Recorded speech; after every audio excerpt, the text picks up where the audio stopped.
এরকম একটা প্লাস্টিকের জার নেবেন, মাম পানির এই জার আছে বা অন্যান্য জার আছে না, ওটার মধ্যে 300 গ্রাম খাঁটি গুড় অথবা খাঁটি মধু ভরবেন, 900 গ্রাম হয়তো বেল অথবা ওই আনারসের চিকলা অথবা আপনার কমলার যে চিকলাটা আছে যাকে তিল বলে, ওইটা যে কোনো জিনিস সবজির চিকলাটা দিবেন।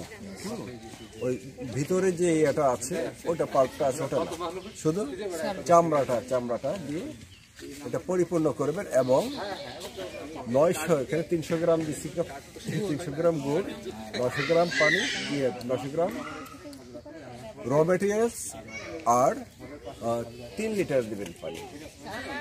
1:3:10 এই পার্সনে দিয়ে বোতলের মুখ ঝাঁকিয়ে বোতলের মুখটা বন্ধ করে রাখবেন। 12 ঘন্টা পর পর অল্প একটু হালকা করে এটা ছাড়বে। যখন হালকা করে এটা খুলতে যাবেন তখন ফুস করে গ্যাসটা বের হয়ে যাবে, আবার সাথে সাথে বন্ধ করে দিবেন।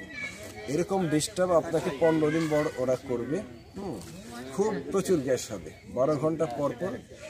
কিন্তু এটা মুখটা এভাবে খুলবেন না, খুললে কিন্তু আপনার ওই মূল কাজটা ব্যাহত হবে। আমাদের দরকার হচ্ছে অ্যানারোবিক মানে ওই যে কি বলে ওই ব্যাকটেরিয়া যেটা ওই অক্সিজেন ছাড়া বাঁচে, ওই ধরনের ব্যাকটেরিয়া দ্বারা এটা করতে হবে। এই ব্যাকটেরিয়াটার জন্য আমরা মুখটা বন্ধ রাখবো। তো যাই হোক, এটা পর্যায়ক্রমে 90 দিন রাখার পর দেখবেন আপনি যে জিনিস যে অবস্থায় দিচ্ছেন ওই অবস্থায় আছে, কোনো গন্ধ হয় না, এরকম তাজা।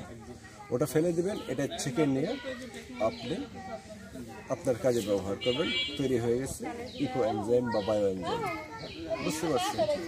আর বড় আকারে করতে হলে ড্রামে করতে হবে, কিন্তু কিছুতে এটার মধ্যে অক্সিজেন ঢুকতে পারবে না, এটাকে খেয়াল রাখতে হবে।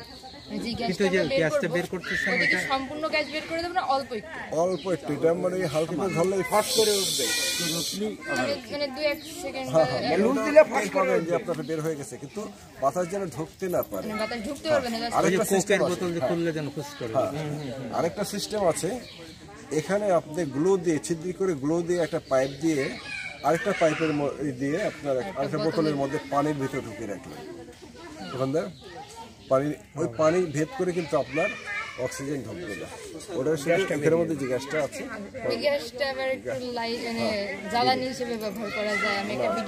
যায়, কিন্তু ওরকম সিস্টেম আমাদের এখানে করতে গেলে অনেক খরচা, করা যায় প্রত্যেকটা যে বাই প্রোডাক্ট করা যায়। হ্যাঁ, এটা ওরকম ভাবে করে নেবেন।